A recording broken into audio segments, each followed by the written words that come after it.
मेरा नाम अविनाश है। मैं अपने माता पिता का इकलौता बेटा था और मैंने एक छोटे से गांव में जन्म लिया था। मेरी परवरिश भी उसी गांव में हुई। माता पिता ने मुझे खूब पढ़ाया लिखाया, कामयाब बनाया और फिर अपनी पसंद के मुताबिक मेरी शादी कर दी। जिस लड़की से मेरी शादी की थी वो बहुत अच्छी थी। शादी के बाद उसके साथ 1 साल कैसे और कब गुजर गया पता ही नहीं चला। फिर मेरे पिताजी की मौत हो गई। उन्होंने अपनी मेहनत की कमाई से गांव में जो जमीनें खरीदी थी वो सब मेरे नाम कर दी। उनको मुझसे बहुत उम्मीदें ख्वाहिशें थी। मैं भी शहर में अच्छी नौकरी करने लगा था। शादीशुदा जिंदगी भी अच्छी चल रही थी। लेकिन एक बात थी जो मेरे दिल में बैठी हुई थी, शायद मेरी ख्वाहिश थी। वो ये थी कि मैं जल्द से जल्द पिता बनना चाहता था, वो भी एक बेटे का, ताकि मेरा नाम हो, मेरा परिवार आगे बढ़े, मेरा वारिस इस दुनिया में आए। बेटा ही तो नाम रोशन करता है, बेटा ही तो जायदाद संभालता है, बेटा ही तो अपने पिता का सहारा बनता है। इसीलिए मैं चाहता था कि ऊपर वाला मुझे बेटा दे। शादी को जब पूरा 1 साल हो गया तो मेरी पत्नी को गर्भवती होने की गुड न्यूज मिली। मेरी माँ भी उसके लिए बहुत प्रार्थना कर रही थी कि वो बेटे को ही जन्म दे। मैं भी अपने दिल में प्रार्थना किया करता था कि मुझे बेटा चाहिए और ऊपर वाला मेरी ख्वाहिश पूरी कर दे। फिर एक दिन मेरी पहली औलाद हुई, लेकिन वो बेटी थी। सच कहूँ तो मैं खुश नहीं हुआ था। मेरा चेहरा उदास हो गया था। वो मेरी पहली औलाद थी। मैंने उसे एक बार भी गोद में नहीं लिया था, न उसे प्यार किया था। लोग कहते थे कि बेटी तो पिता की जान होती है, लेकिन मेरे लिए वो बस एक उदासी बनकर आई थी। मेरी पत्नी ने काफी कोशिश की कि मेरा दिल नरम हो जाए, मैं अपनी बेटी से मोहब्बत करने लगूं, उसका मासूम चेहरा देखकर मेरा दिल पिघल जाए। लेकिन मेरा दिल खुशी नहीं था। तो फिर मैं उससे मोहब्बत कैसे करता या उसे प्यार भरी नजरों से कैसे देख सकता था। फिर मेरी बेटी 1 साल की हो गई। उसका नाम भी मेरी पत्नी ने खुद ही रखा, रोशनी। वो कहती थी कि ये सारे समाज की रोशनी बनेगी, मगर मैं उसकी फालतू बातों पर खामोश रहता था। रोशनी खेलते खेलते मेरे करीब आ जाती थी। वो चाहती थी कि मैं उसे अपनी गोद में लूं, उसे प्यार करूं, लेकिन मैंने तो उसे पलटकर भी कभी देखा ही नहीं था। फिर 1 साल गुजरा तो फिर से मेरी पत्नी को गर्भवती होने की खुशी मिली। इस बार मैंने सोच लिया था कि अब की बार तो बेटा ही हो, ऊपर वाला मेरी प्रार्थना सुन ले। मैंने अपनी पत्नी से कहा कि कोशिश करना कि इस बार बेटा होना चाहिए। वो खामोश हो गई। उसकी आंखों में सवाल था जिसका मेरे पास कोई जवाब नहीं था। वो कहने लगी कि अविनाश, ये सब कुछ तो ऊपर वाला करेगा, मेरे हाथ में तो कुछ भी नहीं है। लेकिन मैंने साफ शब्दों में कह दिया था कि मुझे बेटा ही चाहिए। बस उस दिन के बाद वो हमेशा खामोश रहने लगी थी। शायद प्रार्थना करने लगी थी कि बेटा ही हो जाए, क्योंकि वो जानती थी कि जब मैं अपनी पहली बेटी से मोहब्बत नहीं करता तो दूसरी बेटी हुई तो उससे भी नहीं करूंगा। इसलिए अब उसकी भी ख्वाहिश यही थी कि बेटा हो जाए। मेरी जिद, मेरे शब्द उस पर बोझ बन गए थे। और फिर वो दिन भी आ गया जब दूसरी बार भी मेरी पत्नी ने बेटी को ही जन्म दिया। अस्पताल में जब मैंने सुना कि दूसरी भी बेटी हुई है तो मैंने चिल्लाकर कहा कि दूसरी भी बेटी। मेरा मूड खराब हो गया, जिस पर मेरी पत्नी की खुशियां भी धीमी पड़ गई थी। मगर वो तो उसकी माँ थी, उसने उसको जन्म दिया था। मैं भले ही अपनी बेटियों से मोहब्बत नहीं करता था, लेकिन वो दोनों बेटियों से बराबर की मोहब्बत करती थी। मैं पूरी तरह से खामोश हो गया था। मेरी पत्नी भी मुझसे अब कोई बात नहीं करती थी। मेरी ख्वाहिश फिर से टूट गई। रोशनी छोटी छोटी बातें करती, शरारतें करती, मगर मेरे दिल पर उसकी शरारतें कोई असर नहीं करती थी। मेरी पत्नी ने मुझे कई बार समझाया था, मेरे आगे हाथ जोड़े थे कि ये भी तो आपका ही खून है, बेटियां बेटा बनकर दिखा देती हैं, लेकिन मेरा बिहेवियर वही रहा। तीसरी बार फिर से मेरी पत्नी गर्भवती हुई तो मैंने अपनी पत्नी को साफ शब्दों में कह दिया था कि अगर तुमने बेटा पैदा नहीं किया तो इस बार मैं तुम्हें डिवोर्स दे दूंगा। वो मेरी बात सुनकर खामोश हो गई, फूट फूट कर रोने लगी। मेरी माँ ने भी मुझे बहुत समझाया कि बेटा, ये सब कुछ उसके हाथ में नहीं है। अगर तुम्हारे भाग्य में ही बेटा नहीं है तो फिर कोई क्या कर सकता है। उस बेचारी को परेशान मत करो, ऊपर वाले से प्रार्थना करते रहो। अगर वो चाहेगा तो तुम्हें बेटे का पिता जरूर बनाएगा। मगर मैंने तो कह दिया था कि मुझे बेटा चाहिए। बेटा हुआ तभी मैं इसके साथ रहूंगा, वरना इसे डिवोर्स दे दूंगा। मेरी पत्नी रोज रात को रोती रहती थी, प्रार्थना करती रहती थी। उसके चेहरे की मुस्कुराहट तो जैसे कहीं गायब हो गई थी।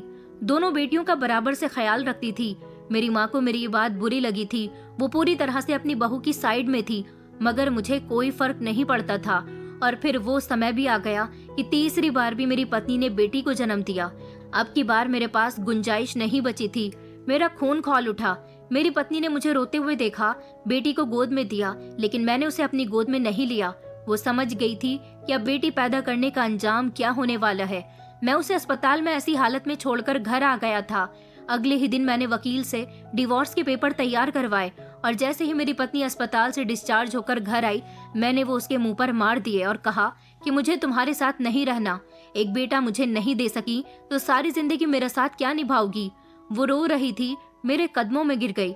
अविनाश, अगर मेरे हाथ में होता तो मैं तुम्हें सारे जहां की खुशियां लाकर दे दूं, लेकिन ये चीज मेरे हाथ में नहीं है। ये सब तो ऊपर वाले की देन है। तुम समझते क्यों नहीं हो? प्लीज तुम मुझे मत छोड़ो। मैं कहाँ जाऊंगी? मैंने कहा कहीं भी जाओ, मगर मैं तुम्हें अपनी जिंदगी से निकालने का फैसला कर चुका हूँ। माँ कहने लगी कि नहीं बेटा, तुम ऐसा मत करो, इस बेचारी को मत छोड़ो। तुम जानते हो कि इसके माता पिता भी नहीं है, ये अकेली है। अब इसके लिए तुम और इसकी बेटियां ही सहारा है बेटा, इस बेसहारा का दिल मत दुखाओ। मैंने कहा माँ, आप भी इसकी तरफदारी करती हो। अगर इसका सहारा इसकी बेटियां हैं तो ये अपनी बेटियों के साथ ही रहे।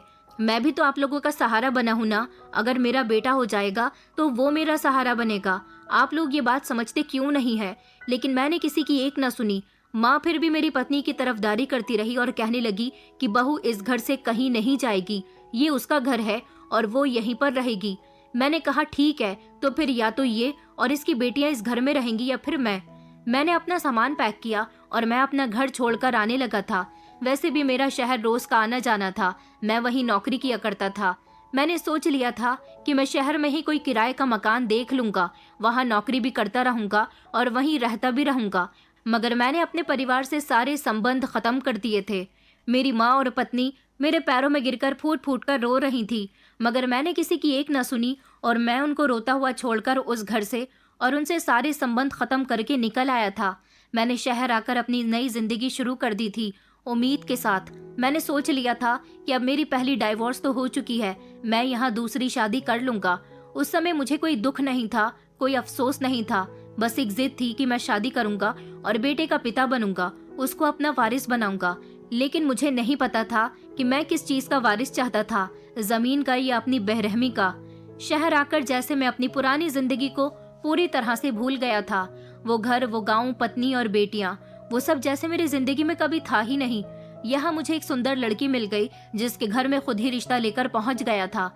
उसके माता पिता गरीब थे, वो भी यही चाहते थे कि उनकी बेटी की कहीं शादी हो जाए, तो उन्होंने खुशी खुशी अपनी बेटी की शादी मेरे साथ करवा दी। कुछ दिन मैं उसके साथ किराए के घर में ही रहा, लेकिन उसके बाद मैंने अपनी मेहनत की कमाई से अपने लिए एक छोटा सा घर भी खरीद लिया था। मैं गाँव से अपनी सारी जायदाद के पेपर्स, अपने कपड़े, अपने सारे डॉक्यूमेंट्स, यहाँ तक कि अपनी हर छोटी से छोटी चीज को लेकर आया था, क्योंकि मैं जानता था कि अब मुझे कभी वहाँ पर वापस नहीं जाना। ये लड़की बहुत ही अच्छी थी, इसका नाम सुहाना था। मैंने इसे अपनी जिंदगी के बारे में बता दिया था, तो इसने मुझे उम्मीद दिलाई थी कि ये मुझे बेटे का पिता जरूर बनाएगी। वक्त गुजरता गया और मैं 1 साल के अंदर ही बेटे का पिता बन गया था, जिसकी मुझे बेहद खुशी थी। मगर मेरी ये खुशी अचानक फीकी पड़ गई। गांव से फोन आया कि तुम्हारी माँ इस दुनिया को छोड़कर चली गई है। ये सुनकर मेरी आंखों में आंसू आए थे। मैं अपनी माँ से बहुत मोहब्बत करता था। गांव से जिसने मुझे फोन किया था उसने कहा था कि अपनी माँ का अंतिम संस्कार करने के लिए आ जाओ, मगर मैं नहीं गया। यहाँ मैं अपने बेटे के साथ अपनी खुशी डबल करना चाहता था। मैं भले ही गांव नहीं गया, मैंने अपनी माँ का अंतिम संस्कार भले ही नहीं किया, लेकिन बेटा मिलने की जो खुशी मुझे होनी चाहिए थी वो माँ की मौत की खबर सुनकर फीकी और अफसोस भरी हो गई थी। कुछ दिन गुजरे तो माँ की मौत का दुख भी दिल से निकल गया। मेरी नजरों में मेरी दूसरी पत्नी की इज्जत बहुत बढ़ गई थी, क्योंकि उसने मुझे एक बेटे का पिता बनाया था। मैं उसकी हर ख्वाहिश पूरी किया करता था। उसके लिए मैंने घर में नौकरानी भी रखती थी, ताकि उसे घर का काम ना करना पड़े और वो ज्यादा से ज्यादा मेरे बेटे का ख्याल रखे। मैं अपने बेटे की हर जिद को खुशी से पूरी किया करता था। वो मेरे लिए दुनिया की सबसे बड़ी कामयाबी था। फिर ऊपर वाले ने मुझे दूसरा भी बेटा दिया तो मेरे घमंड को जैसे पड़ लग गए थे। मेरे सपने हकीकत में बदल गए। मैं अपने बेटों के साथ बहुत खुश रहने लगा।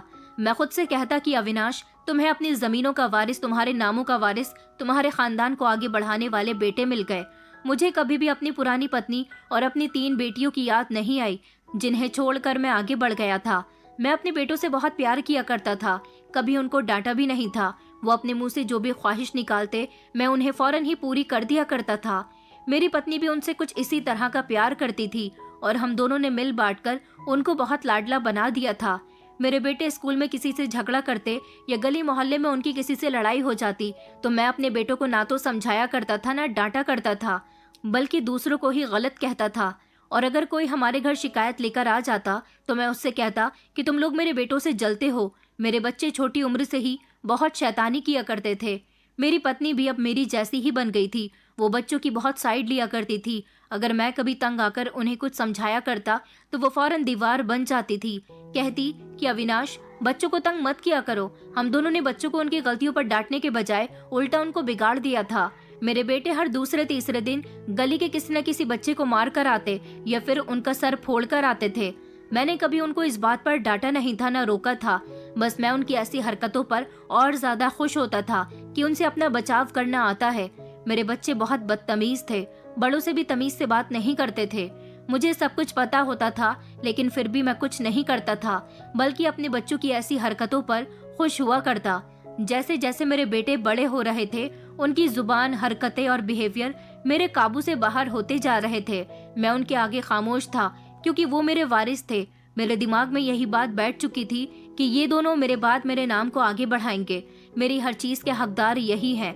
मैं समझता था कि मेरे बेटे मेरे वारिस मेरी ताकत हैं, लेकिन मैं नहीं जानता था कि जिन्हें मैंने सर पर बिठाया है वही एक दिन मुझे जमीन पर गिरा देंगे। अब मेरे दोनों बेटे जवान हो चुके थे। एक दिन मेरे बड़े बेटे ने मुझे ही ऊंची आवाज में जवाब दिया। जब मैं उसे काम के बारे में कुछ समझा रहा था, उसने कहा कि पिताजी, हमेशा हमें समझाते रहते हो। बचपन में तो कभी आपने हमें गलतियां करने से नहीं रोका, और अब काम में अगर कोई गलती हो जाती है तो ज्ञान देने लग जाते हो। अब हम बच्चे नहीं रहे। मैं उसकी बात पर खामोश हो गया। एक दिन मेरा बड़ा बेटा मेरे पास आया। मैं अपने ऑफिस का काम निपटाने की कोशिश कर रहा था। वो मेरे पास बैठते हुए कहने लगा कि पिताजी, मुझे शादी करनी है। उसे शादी करनी थी, मुझे इस बात से कोई एतराज नहीं था, लेकिन जब उसने मुझे लड़की के बारे में बताया तो मुझे गुस्सा आ गया, क्योंकि लड़की मेरे बिजनेस पार्टनर की बेटी थी। वो उससे मोहब्बत करने लगा था।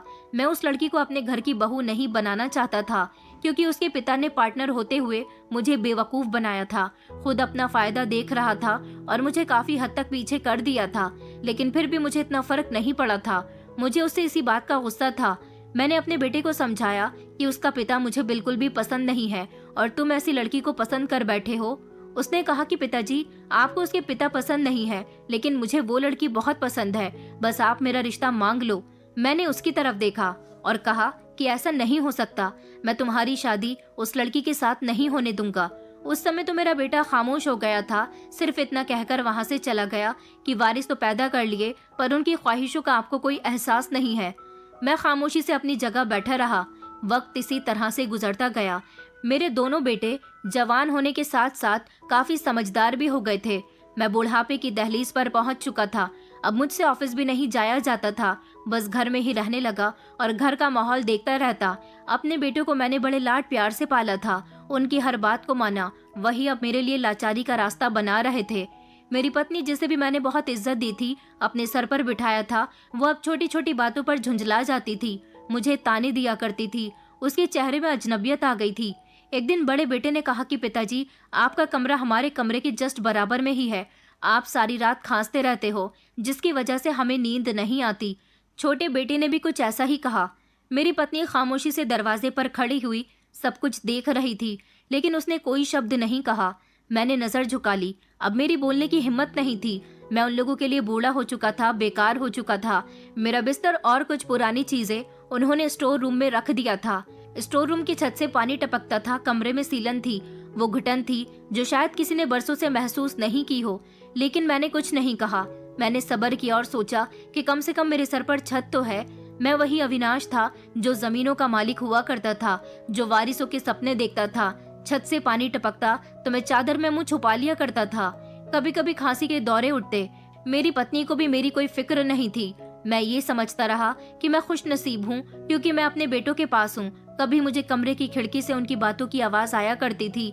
वो हंसते हुए अपनी माँ को मेरी कमजोरी बताया करते। कभी कभी दिल करता कि दरवाजा खोल कर कहूँ कि मैं वही आदमी हूँ जिसने तुम्हें इज्जत दी और प्यार से पाला, लेकिन मेरी जबान साथ नहीं दे रही थी। शरीर भी अब हिम्मत हार चुका था। पत्नी कभी खुद खाना देने आती तो कभी नौकरानी के हाथ भेज दिया करती थी, लेकिन उसका बिहेवियर भी अब काफी बुरा हो चुका था, जैसे मैं सबके लिए बोझ बनकर रह गया हूँ। मैंने उनकी ऐसी हरकतें देखकर खुद को समझा लिया था कि मेरे 2 बेटे हैं। मैंने उन्हीं के लिए सब कुछ छोड़ा था और उन पर भरोसा किया था, मगर अब वो मेरे साथ जैसा कर रहे थे उस हिसाब से वो मेरे भरोसे के लायक नहीं रहे। मैं इस स्टोर रूम में अकेला पड़ा रहता था। किसी को मेरी कोई फिक्र नहीं थी, कोई मुझे पूछने वाला भी नहीं था। एक दिन मुझे बाहर से चहल पहल की आवाज आ रही थी। मैंने खिड़की से झांक कर अपनी पत्नी से पूछा कि क्या बात है, किस बात की चहल पहल है। तो उसने कहा कि हमारे बड़े बेटे पवन ने अपनी मर्जी से शादी कर ली है। मैंने चौंक कर कहा कि उसी लड़की से जिसके साथ वो शादी करना चाहता था। वो हंसते हुए कहने लगी कि हाँ, जैसे आप नहीं मान रहे ऐसे ही उस लड़की का पिता भी नहीं मान रहा था, तो मेरा बेटा उसे भगाकर ले आया। मैं बहू के स्वागत की तैयारी कर रही हूँ। ये सुनकर मेरा खून खौल उठा था। मुझे बहुत गुस्सा आया था, लेकिन मैं कुछ नहीं कर सकता था।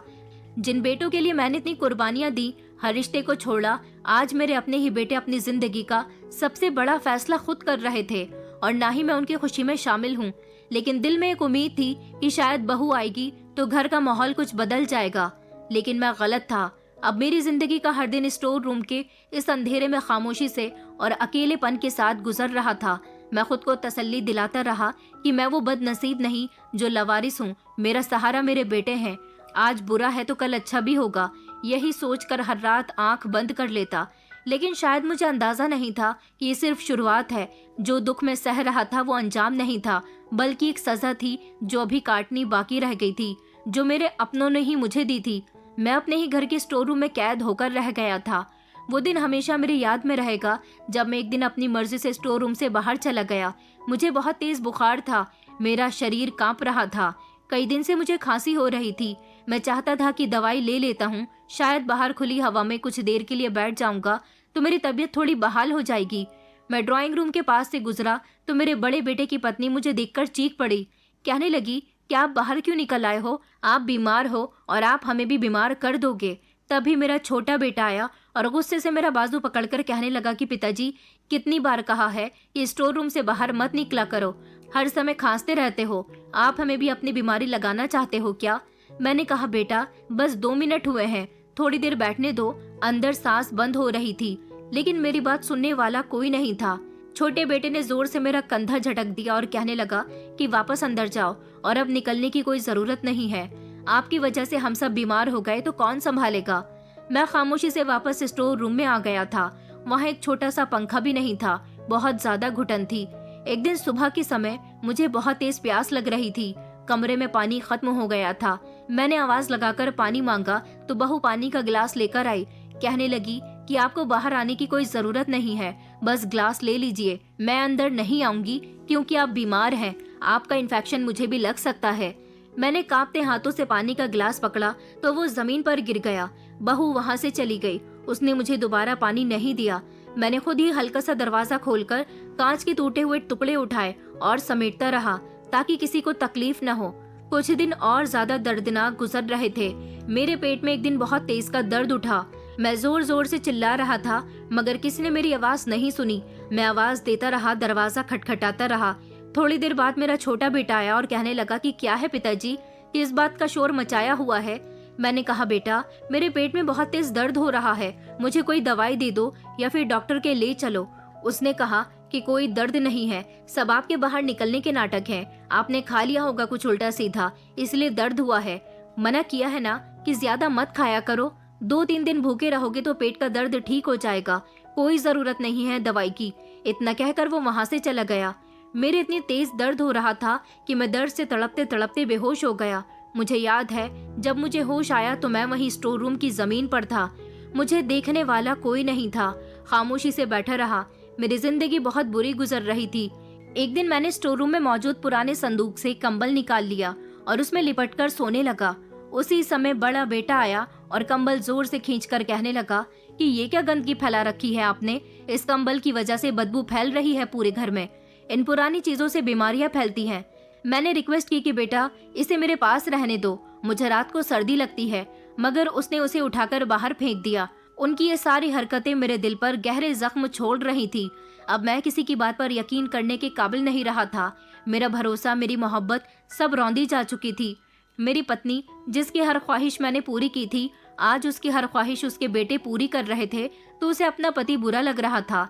ऐसी तकलीफ के समय में मुझे अपनी पत्नी और अपनी वो 3 बेटियां याद आई थी जिनको मैं कई सालों पहले छोड़कर यहाँ शहर वापस आ गया था। मैंने सोचा शायद आज अगर वो मेरे साथ होती तो शायद वो मेरी सेवा करती। अब मैं अपने बेटों की हरकतें और बर्दाश्त नहीं कर सकता था। मैं अपनी जिंदगी के वो दिन कभी नहीं भूल सकता था। मेरा छोटा बेटा कमरे में आया। उसके हाथ में एक फाइल थी और चेहरे पर अजीब सी सीरियसनेस थी। उसने आकर कहा कि पिताजी, इन पेपर्स पर साइन कर दो। ये घर और आपकी ज़मीन के कागजात हैं। हम चाहते हैं कि आप इन्हें हम दोनों भाइयों के नाम कर दो। अब आप बीमार रहते हो, मैं चाहता हूँ कि ये काम आपके जीते जी हो जाए। ये सुनकर तो मेरे पैरों तले से ज़मीन निकल गई थी। मुझे ऐसा लगा जैसे किसी ने मेरे शरीर से जान निकाल ली हो। मुझे लगा कि शायद मैंने कुछ गलत सुन लिया है। मैंने धीरे से पूछा कि क्या कहा तुमने? उसने फाइल आगे बढ़ाते हुए कहा कि ये सब कुछ वैसे भी हमारा है। आप ही तो कहते थे कि हम वारिस हैं, तो फिर ये कानूनी कार्यवाही भी पूरी कर दीजिए। मैंने कहा, तुम दोनों मेरे वारिस हो, सब कुछ तुम्हारा ही है, लेकिन जब तक मैं जिंदा हूँ ये सब मेरे नाम पर ही रहेगा। ये तुम्हारा हक है, लेकिन मेरे मरने के बाद। तभी मेरा बड़ा बेटा कहने लगा, जो दरवाजे पर खड़ा हुआ सब कुछ सुन रहा था, आप तो बीमार रहते हो, अब आपके मरने में समय ही कितना रह गया। जब हम इसके वारिस हैं तो आप ये सब कुछ हमें दे क्यों नहीं देते। वो दोनों एक साथ थे और एक ही भाषा बोल रहे थे। उनकी माँ पीछे खड़ी हुई थी। मैंने उन्हें समझाने की कोशिश की कि बेटा, ये सब कुछ तुम्हारा है, बस मैं अभी ये सब कुछ तुम्हारे नाम नहीं करूँगा। बड़े बेटे ने गुस्से से कहा कि हम अब छोटे बच्चे नहीं रहे, सब कुछ जानते हैं, आपको हम पर भरोसा नहीं है। आप चाहते हो कि मरने के बाद हम सब हासिल करें। छोटा बेटा कहने लगा कि हम आपकी औलाद हैं या फिर नौकर। वो दोनों बहुत भड़क रहे थे, बहुत गुस्सा कर रहे थे। मैंने कहा कि मेरी बात तो सुनो, सब कुछ तुम्हारा ही है, लेकिन अभी वक्त नहीं आया। मेरी पत्नी, जो काफ़ी देर से खामोश खड़ी हुई थी, अब उनके साथ साथ बोलने लगी। उसने भी मुझे ताने दिए और कहने लगी कि अविनाश, तुमने आखिर हमें दिया ही क्या है, सिर्फ वादे। अब जब ये सब बेटों का हक है तो फिर तुम घर का माहौल क्यों खराब कर रहे हो। मेरी आंखों के सामने वही नज़ारा था जो मैंने अपनी पहली पत्नी के लिए खुद बनाया था। आज वही अंजाम मेरे सामने था, लेकिन कैरेक्टर बदल चुके थे। उसी दिन मेरे बेटों ने मेरा सामान उठाया और मुझे दरवाजे की तरफ धकेल दिया। छोटे बेटे ने कहा कि आपको यहाँ रहने की ज़रूरत नहीं है, जब आप सब कुछ हमारे नाम कर दोगे तभी इस घर में रहने दिया जाएगा। उन्होंने मिलकर मुझे घर से निकाल दिया। मेरे कदम खुद ब खुद सड़क पर चलने लगे। मेरे साथ ना कोई बैग था, ना कोई सामान था, ना पैसे थे, सिर्फ आंखों में आंसू थे और कमज़ोर सा शरीर। सामान तो उन लोगों ने फेंक दिया था, लेकिन मेरे शरीर में इतनी हिम्मत नहीं थी कि मैं अपना सामान उठाकर सड़क पर इधर से उधर फिर सकूं। अपने ही शहर की गलियां मुझे अजनबी लगने लगी थीं। हर तरफ अजीब सा शोर गूंज रहा था, लेकिन मेरे अंदर की खामोशी चीख रही थी। मैं एक पेड़ के नीचे जाकर बैठ गया और सोचने लगा कि अविनाश, तुम जो कभी अपनी ज़मीनों के वारिस के सपने देखते थे, आज उन्होंने ही तुम्हें कहीं का नहीं छोड़ा। अब मैंने फैसला कर लिया था कि मुझे कानून का सहारा लेना है।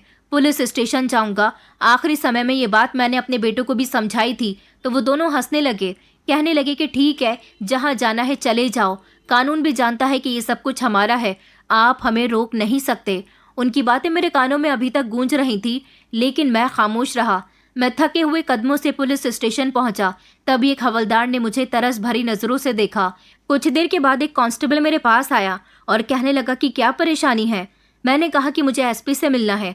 उसने कहा कि आपका नाम क्या है। मैंने जवाब दिया और अपना आईडी कार्ड भी दिखाया, जो हमेशा मेरे कपड़ों की जेब में रखा रहता था। उसने मेरा आईडी कार्ड ध्यान से देखा और फिर मेरे चेहरे की तरफ गौर से देखने लगा। ऐसा लग रहा था जैसे वो मुझे पहचानने की कोशिश कर रहा हो। उसने कहा कि आपको क्या परेशानी है। मैंने उसको सब कुछ बता दिया कि मेरे 2 बेटे हैं। मैंने उनके लिए सब कुछ छोड़ा, पहली पत्नी, 3 बेटियां, सारी जिंदगी उनका ख्याल रखा, लेकिन आज उन्हीं बेटों ने मुझे मेरे घर से निकाल दिया, सिर्फ मेरी जायदाद के लिए। पूरी बात सुनने के बाद उसने कहा कि आपको पता है कि यहाँ की एसपी कौन है। मैंने नहीं में सर हिलाया। वो धीरे से मेरे करीब आया और कहने लगा कि यहाँ की एसपी मैडम का नाम रोशनी अविनाश वर्मा है।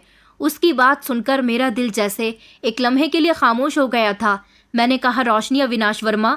अविनाश वर्मा तो मैं हूँ और रोशनी मेरी बड़ी बेटी का नाम है। मेरे होठ कांपने लगे।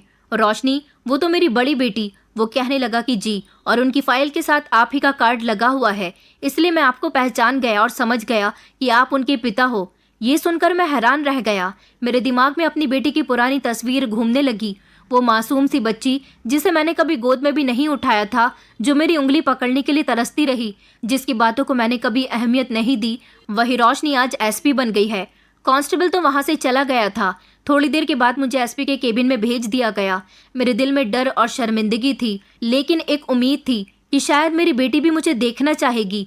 क्या वो सच में मेरी बेटी है? मैंने उस समय अपनी बेटियों को छोड़ा था जब वो बोलना भी नहीं जानती थी। कांस्टेबल मुझे अपने साथ एसपी के केबिन में लेकर गया।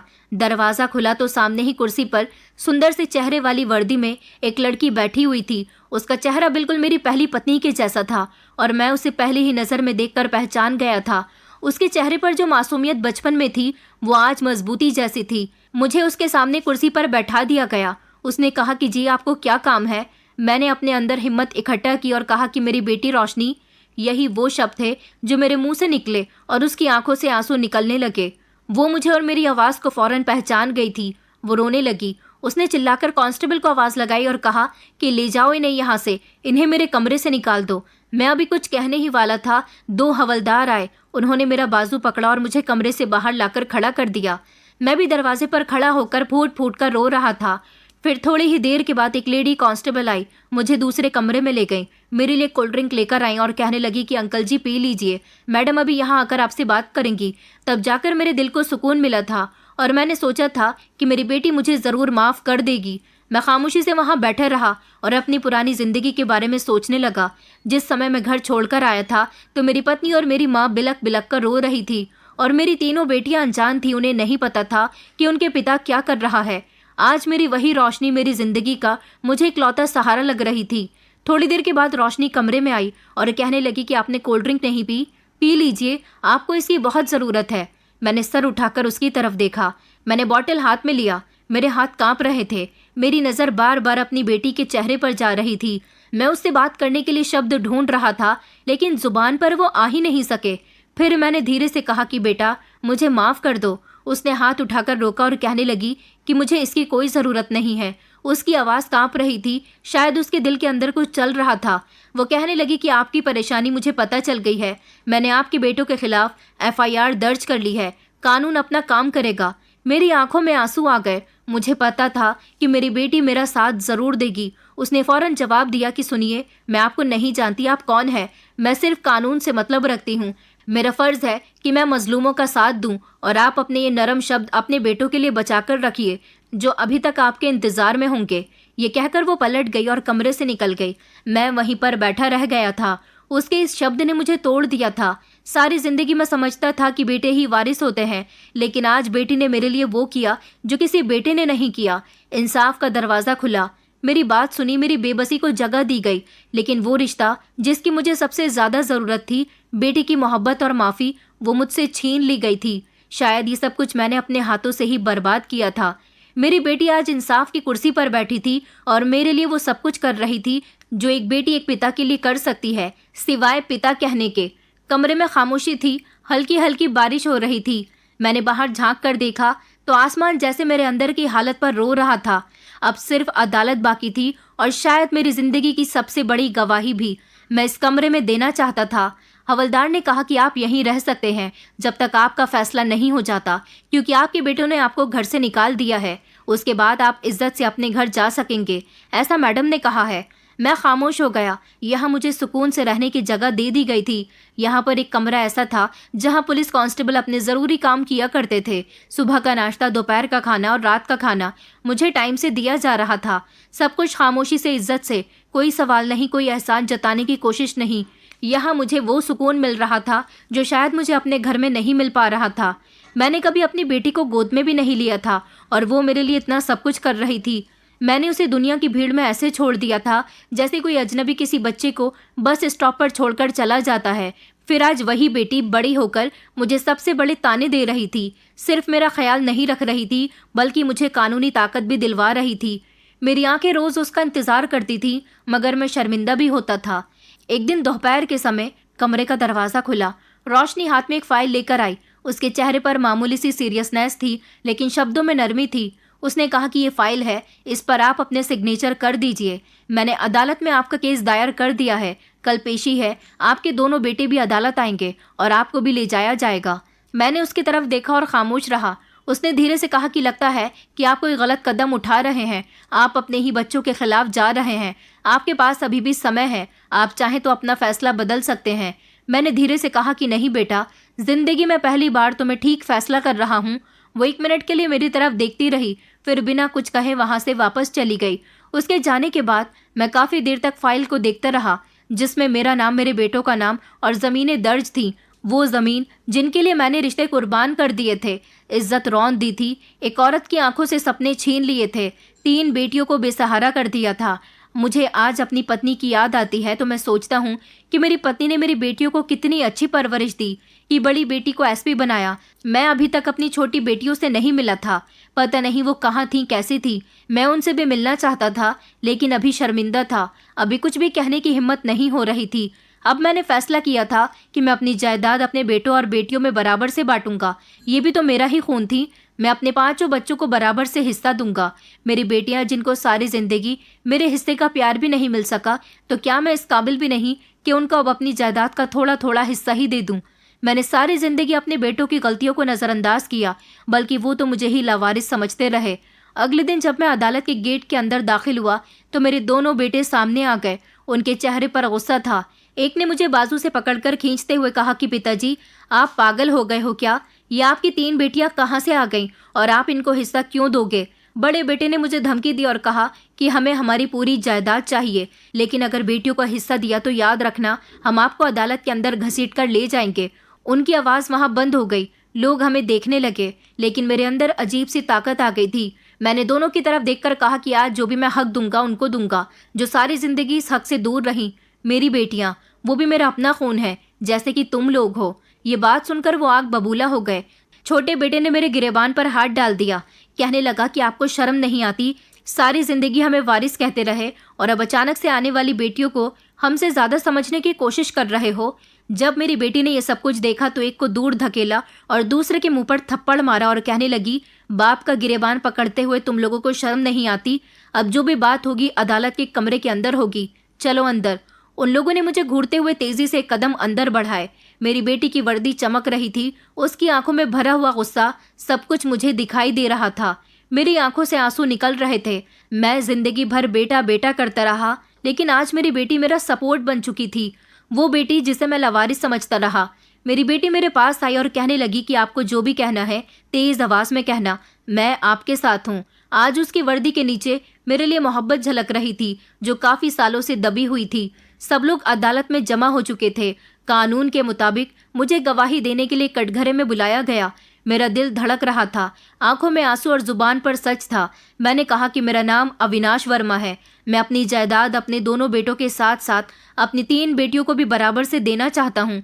ये मेरा अपना फैसला है और मैं इस पर कायम रहूंगा। अदालत के कमरे में खामोशी छा गई। मेरे बेटे हैरान रह गए। उनके चेहरे पर उलझन थी। शायद ये बात उनके लिए बर्दाश्त के बाहर थी कि मैं अपनी बेटियों को भी अपनी जायदाद दे रहा हूँ, जिनको कभी मैंने परिवार का हिस्सा नहीं समझा। रोशनी खड़ी हुई। उसने जज से इजाजत लेकर बात शुरू की और कहा कि जज साहब, ये इंसान मेरे पिता है। मैं यहाँ उनके साथ खड़ी हूँ। उन्होंने अपनी ज़िंदगी में बहुत सारी गलतियाँ की हैं, जिनमें सबसे बड़ी गलती ये थी कि इन्होंने अपनी बेटियों को कभी प्यार नहीं दिया। लेकिन आज जब वो अपनी गलतियाँ सुधारना चाहते हैं तो मैं इसकी इज्जत करती हूँ, क्योंकि ठोकर खाकर ही इंसान को अपनी गलती का एहसास होता है। मगर मुझे क्या, मेरी बहनों को इनकी दी हुई जायदाद से कोई मतलब नहीं है। मेरी माँ ने मेरे पिता के बिना मेरी और मेरी बहनों की परवरिश बहुत अच्छे से की। मेरी एक बहन डॉक्टर है, मैं खुद एसपी हूँ और मेरी सबसे छोटी बहन टीचर है। हम तीनों ही काबिल हैं, इसलिए हमें उनकी जायदाद नहीं चाहिए। मैं ये बात आपके रिकॉर्ड में शामिल करना चाहती हूँ, हमें इनका हिस्सा नहीं चाहिए। जज ने हैरानी से पूछा कि क्यों? ये तो तुम्हारा हक है। रोशनी ने सर उठाकर कहा कि बेटियां जायदाद की बराबर से हकदार होती हैं, लेकिन वो तो इज्जत की भी हकदार होती हैं। उन्हें मोहब्बत की ज़रूरत होती है और हमारी माँ ने सारी ज़िंदगी हमें अपने पिता की इज्जत करना सिखाया। हालांकि हमारे पिता हमारी माँ को डिवोर्स देकर हमें छोड़कर जा चुके थे। हमें अच्छे संस्कार दिए, हमेशा हमें अच्छे और भलाई के रास्ते पर चलना सिखाया। कभी भी हमारे दिल में ये ख्याल नहीं आने दिया कि हमारे पिता ने हमारे लिए कभी कुछ नहीं किया।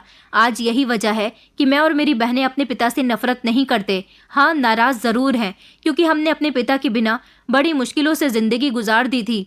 मैं अपने पिता का सर झुका हुआ नहीं देख सकती। मेरी माँ भले ही इस दुनिया में नहीं है, लेकिन उनकी सिखाई हुई एक एक बात हमारे दिल में बसी हुई है। मेरी बेटी की बातें सुनकर मेरी आंखों में आंसू आ गए और मेरे शरीर में बिजली की लहर दौड़ गई थी। मैं वहीं कटघरे में खड़ा रो पड़ा। अदालत के कमरे में पूरी तरह से खामोशी छा गई। मैंने हाथ जोड़कर वहीं सबके सामने अपनी बेटी से माफ़ी मांगी और कहा कि बेटा, तुम्हारी माँ तो इस दुनिया से चली गई। मैंने उनके साथ भी बहुत बुरा किया और तुम्हारे साथ भी, मगर तुम मेरे सामने हो, इसीलिए मुझे माफ़ कर दो। मेरी बेटी कहने लगी कि पिताजी, मैंने आपको माफ कर दिया है और मेरी बहनों ने भी, हमें आपसे कोई शिकायत नहीं है।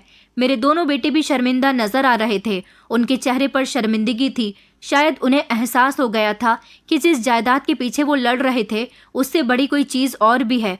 वो है बेटी की गैरत, बेटी का बड़ा दिल। अदालत मेरे हक में फैसला दिया। बेटों को कानूनी पाबंदियों के मुताबिक मेरी जायदाद से दूर कर दिया गया। उनको सिर्फ इतनी ही जायदाद दी गई जितने पर उनका हक बनता था और बाकी की जायदाद की निगरानी के लिए रोशनी को निगरान बना दिया गया। अदालत से निकलते समय मेरा दिल हल्का हो चुका था, लेकिन आंखें अभी उस एक शब्द का इंतजार कर रही थी, पिता सुनने के लिए। पिता, वो शब्द जिसको मैंने कई सालों पहले खुद ही अपने हाथों से खोया था और जिसकी वापसी शायद मेरी जिंदगी की सबसे बड़ी कामयाबी बन सकती थी। लेकिन अभी वो समय नहीं आया था। अब मैं जान चुका था कि जायदाद का वारिस बनाना आसान है, लेकिन इज्जत की वारिस तो सिर्फ बेटियां बन सकती हैं। अदालत ने मेरे हक में फैसला दे दिया था। वो सब कुछ जो मैंने अपने बेटों के हवाले अपने हिसाब से करना चाहा था, अब कानून के हुक्म से मेरे हाथ में वापस आ चुका था। मेरे दिल में किसी जीत का घमंड नहीं था, लेकिन एक खालीपन था, जैसे मैं सब कुछ जीत कर भी हार चुका हूँ। मैंने अपने वकील से कागजात तैयार करवाए, जो जमीन और जायदाद थी जिसमें सबके हिस्से बराबर बराबर कर दिए। मैंने हर एक के लिए कागजात में हिस्सा लिखवाया। मेरी बेटियां इस फैसले पर हैरान थी, लेकिन खामोश भी थी। शायद वो जानती थी कि मैं इस समय किसी और हालात से गुजर रहा हूँ। मैंने जब घर के कागजात पर सिग्नेचर किए और कहा कि ये घर मैं तुम दोनों बेटों के नाम कर रहा हूँ, तुम लोग इस घर में रहो, मैं कहीं भी रह लूंगा, बस तुम खुश रहो। उनके चेहरे पर खुशी की झलक तो जरूर आ गई थी, जैसे वो चाहते भी यही थे, लेकिन उन्हें ये नहीं पता था कि उनके पिता उनसे दूर होने वाला था। और फिर मुझे पता चला कि वो लोग चाहते भी ऐसा ही थे कि उनके पिता भी उनसे अलग हो जाएं। मेरी पत्नी को भी इस बात पर कोई अफसोस नहीं था और अब मैं उनसे जबरदस्ती कोई रिश्ता नहीं रखना चाहता था। उन्होंने जायदाद के लिए मुझे ठुकरा दिया था। मैं अब उनकी मोहब्बत के लिए वहां नहीं रहना चाहता था। दिल में सिर्फ इतनी हसरत थी कि बस मेरी बेटी मुझे प्यार से और दिल से पिता कहकर पुकारे। मैं जानता था कि वो दिन कभी नहीं आएगा। अदालत से वापसी पर मैं रोशनी के साथ उसकी गाड़ी में बैठा। वो खामोश थी और मैं भी खामोश था।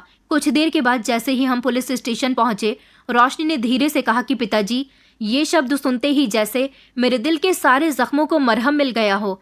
मैंने फौरन उसकी तरफ देखा। उसकी आंखों में आंसू थे, लेकिन जुबान बंद हो गई थी। कुछ ऐसा ही हाल मेरा भी था। मैंने कहा, बेटी, एक बार फिर से मुझे पिता कहकर पुकारो। मेरी बेटी ने गाड़ी रोक ली, मेरी तरफ देखा और धीरे से कहने लगी कि पिताजी, आप मेरे साथ चलिए, आप हमारे साथ हमारे घर में रहना। हम कब से आपकी मोहब्बत के लिए तरस रहे हैं। क्या अब आप हमें हमारी तरसे हुई मोहब्बत दे सकते हैं? मेरी आंखों में आंसू आ गए। मैंने अपनी बेटी के सर पर हाथ रखा और कहा, हाँ बेटा, क्यों नहीं। अब मेरे लिए सब कुछ तुम ही तो हो। मैं भी अपनी पुरानी गलतियों का पश्चाताप करना चाहता हूँ। मैं तो इस लम्हे के लिए बरसों से तरस रहा था। मैंने अपनी बेटियों को दुनिया की नज़रों में लावारिस समझा था। मैंने हाथ जोड़कर कहा कि बेटी, मैंने तुम पर बहुत जुल्म किए, तुम पर, तुम्हारी माँ पर और अपनी दोनों छोटी बेटियों पर भी। उसने कहा, पिताजी, आपने जो किया वो पुराना समय था और पुराना समय गुजर गया, तो आपको ये बातें भी भूल जानी चाहिए। लेकिन हम बेटियां लावारिस नहीं होती। आपकी गलतियां हमें हमारी पहचान से जुदा नहीं कर सकती। आपकी तीनों बेटियां आज भी आपका इंतजार करती हैं। मैंने पहली बार अपनी बेटी को गले लगाया। ऐसा लग रहा था जैसे बरसों की दूरी अब मिट चुकी हो। एक ऐसा सुकून था जो मेरे बेटों की जिद में नहीं था, जो सिर्फ बेटी की बाहों में था। रोशनी ने घर पहुंचकर बताया कि एक बहन डॉक्टर है और एक बहन टीचर है और हम तीनों मिलकर अपने घर को चलाते हैं। दरअसल जब दादी की मौत हो गई थी तब माँ हमें शहर लेकर आ गई थी। माँ को तो पता ही नहीं था कि आप किस शहर में हो। हम लोग यहाँ रहे। माँ ने लोगों के घरों में नौकरी की, हमें पढ़ाया लिखाया, हमारे सपने पूरे किए और फिर जब हम किसी काबिल हो गए तो माँ हमें इस दुनिया से छोड़कर चली गई। पिताजी, माँ ने हमारे लिए बहुत सारी कुर्बानियाँ दी थी। मेरी आंखों में आंसू थे और दिल में अपनी पत्नी की आत्मा के लिए शांति थी कि ऊपर वाला उसकी आत्मा को शांति दे। उसने मेरी बेटियों के लिए काफ़ी कुछ किया। शायद उसकी ही मेहनत का नतीजा था जो आज मेरी बेटी मेरे सामने मेरी मदद का जरिया बनी थी। मैंने कहा, बेटा, तुम्हारी माँ को मुझसे बेहतर कोई नहीं जानता था, फिर भी मैंने उसे बहुत दुख दिया। रोशनी ने कहा कि माँ बहुत बहादुर थी पिताजी। उन्होंने हमें कभी किसी चीज़ की कमी महसूस ही नहीं होने दी, सिर्फ पिता की कमी। हम तीनों बहनों ने हमेशा महसूस की, लेकिन अब आप आ गए हो हमारी कमी को पूरा करने के लिए। मेरी बेटी मुझे घर के अंदर लेकर गई, जहां मेरी छोटी बेटी गले में स्टेथोस्कोप और सफ़ेद कोट पहनकर खड़ी हुई थी और दूसरी तरफ मेरी सबसे छोटी बेटी जिसकी आंखों पर चश्मा था। वो दोनों मुझे देखकर हैरान रह गईं। मैं उनके लिए एक अजनबी इंसान था। जब रोशनी ने उनको बताया कि ये हमारे पिताजी हैं तो वो दौड़कर खुशी खुशी मेरे करीब आई और उन्होंने मुझे गले से लगा लिया और हम चारों बाप बेटी फूट फूट कर रोने लगे। वो कहने लगी कि पिताजी आप आ गए हो, हम आपका कब से इंतजार कर रहे थे। जब से दीदी ने हमें बताया था कि आप हमारी जिंदगी में वापस आ गए हो, तब से हम लोग बहुत खुश हुए थे। हमने ही दीदी से कहा था कि वो आपको यहाँ जरूर लेकर आए, हम आपके साथ रहना चाहते हैं। मैंने अपनी बेटियों के सर पर हाथ रखा और कहा कि बेटा अब मैं तुम लोगों के साथ रहूंगा। आज मैं अपनी तीनों बेटियों के साथ रहता हूँ। मुझे अपने बेटों की याद नहीं आती। मेरी तीनों बेटियां बेटा बनकर मेरा बहुत ख्याल रखती हैं। मैं आज भी शर्मिंदा हूँ और उनसे अपनी पुरानी गलतियों की माफ़ी मांगता रहता हूँ। दोस्तों उम्मीद करती हूँ आपको हमारी कहानी पसंद आई होगी। कहानी पसंद आई है तो वीडियो को लाइक करें, चैनल पर नए हैं तो चैनल को सब्सक्राइब करें और हाँ, नोटिफिकेशन बेल को ज़रूर दबाएं ताकि अगली अपडेट सबसे पहले आपको मिले।